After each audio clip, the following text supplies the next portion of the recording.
ہمیں سنجیدگی سے سوچنا چاہیے. اور بالخصوص یہ بات اللہ اکبر کبیرہ، یہ علامت کہ جو وہ کہتے ہیں اس کی خلاف ورزی کرتے ہیں. اور اس کا میں سمجھتا ہوں کہ سب سے خطرناک محاسبہ وہ ہم مولویوں کا ہے. اللہ ہمیں معاف فرمائے.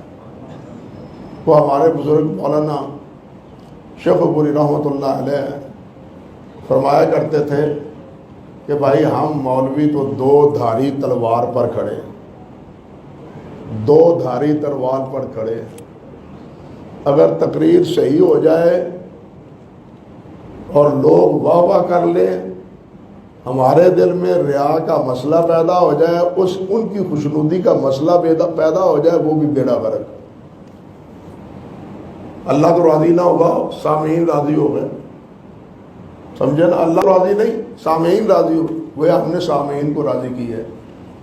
یہ کتنا بڑا خطرناک مسئلہ ہے. آج کل اکثر و بیشتر ہماری کمزوری، ہم سامعین کو راضی کرتے ہیں. سامعین جس بات پر خوش ہوتے ہیں ہم وہ موضوع اختیار کرتے ہیں. ہم میں جو کمزوریاں ہیں ان کا تذکرہ نہیں کرتے. امر بالمعروف کیے جا رہے ہیں، نہیں انل منکر نہیں کر رہے. ہمیں خبردار نہیں کرتے کہ ہم میں کمزوری کیا ہے.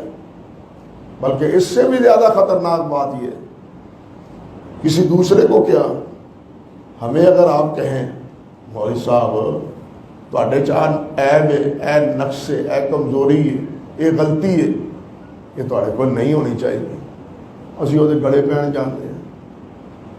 اپنا اپنا سوال، تو کون ہو گئے سانو پوچھنے والا. اب یہ فکر مولوی صاحب کا، یہ اس کے لیے یہ بھی بربادی کا باعث ہے. یہ فکر اور یہ بات، یہ بھی مولوی صاحب کے لیے تباہی اور بربادی کا سبب ہے. چاہیے تو یہ ہے کہ وہ اس کا شکریہ ادا کرے.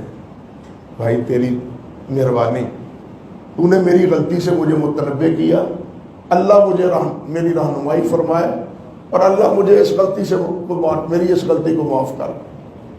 چاہیے تو یہ کہ جو عیب بتلائے اس کا شکریہ ادا کیا جائے، کمزوری بتلائے اس کمزوری کے ازالے کا کوشش ہو جاتی ہے، اس غلطی کا ازالہ ہو جاتا ہے.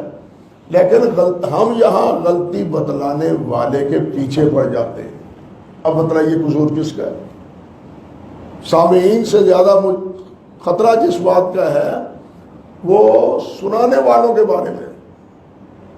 بلکہ ایک حدیث میں آتا ہے، الفاظ تو مجھے یاد نہیں، حضرت مفتی صاحب کو شاید یاد ہو، کہ یہ ایسا ہے، اللہ اکبر، یہ بوتل ہے نا تیل کی بوتل ہے. آپ اس میں تیل ڈالنا چاہتے ہیں، اوپر کیا رکھتے ہیں؟ کپی. اوپر کیا رکھتے ہیں؟ کپی رکھتے ہیں، تاکہ وہ تیل پورے کا پورا بوتل میں پڑے. فرمایا اب آپ اس بوتل میں تیل ڈالنے کے لیے کپی رکھ کے تیل ڈالتے ہیں. اب بوتل میں تو سارا تیل پڑ گیا، کپی کا کچھ بھی نہ بنا.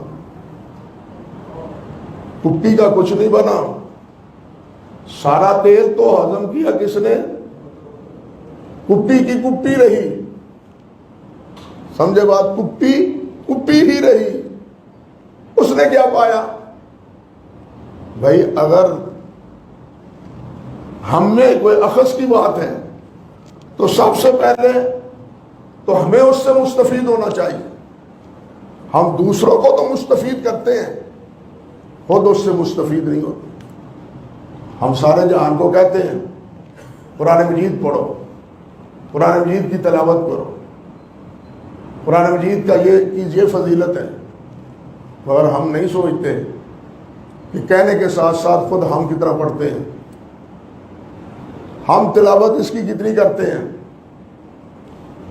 ہم کہتے ہیں قرآن مجید پڑھو،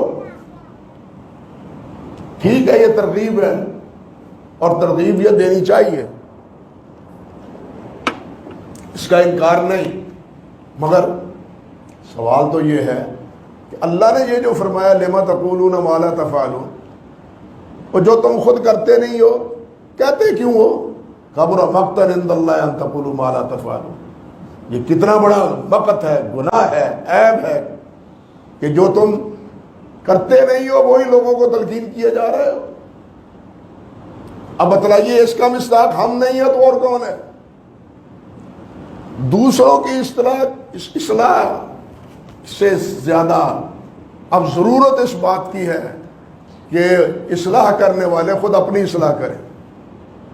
ہمیں اپنی اصلاح کرنی چاہیے.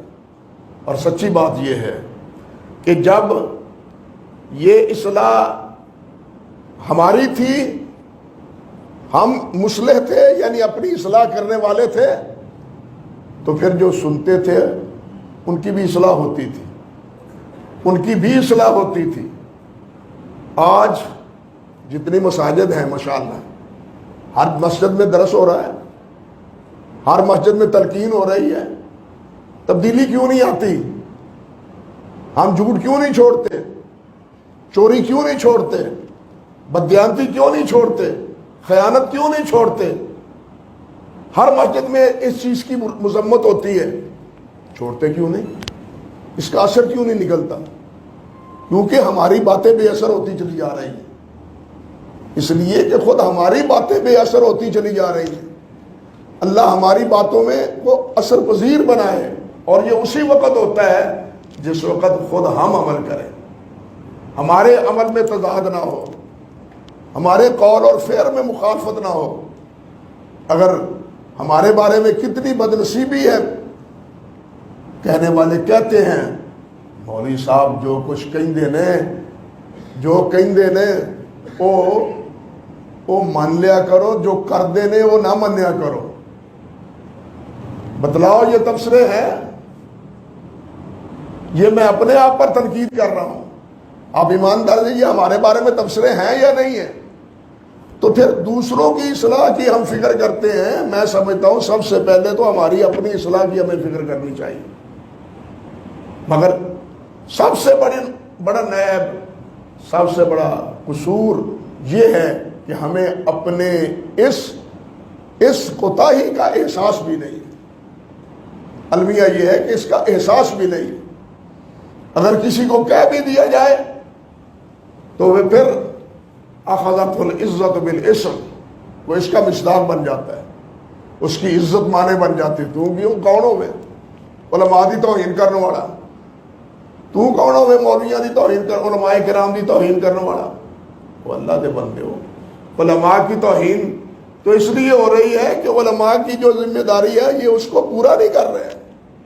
دیکھیے ایک لباس ہے، رنگین ہے، اس پر اگر دھبا ہو تو وہ اتنا بھدی محسوس نہیں ہوتا. سفید ہو، اس پر چھوٹا سا بھی داغ ہو، وہ زیادہ بدنما ہوتا ہے، وہ زیادہ نمایاں ہوتا ہے. مولوی نے سفید لباس پہنا ہوا ہے، اس لباس کا تقاضا ہے کہ اس پر کوئی داغ نہ لگے. اگر داغ لگے گا تو بدنامی ہوگی، والے کپڑے بھی نہیں دھوتے پائے، یہ کیفیت ہوگی. عرض کرنے کا مقصد یہ ہے، یہ منصب ایسا ہے کہ اس منصب میں تھوڑی سی کوتاہی بھی بڑی کوتاہی محسوس ہوتی، تھوڑی کوتاہی بھی بڑی کوتاہی محسوس ہوتی. ہمیں دوسروں کی کوتاہی دیکھنے کی بجائے خود اپنی کوتاہی دیکھنی چاہیے. اور یہ سبق ہمیں کہاں سے ملتا ہے؟ خود حضرات صحابہ کرام رضوان اللہ علیہ اجمعین سے.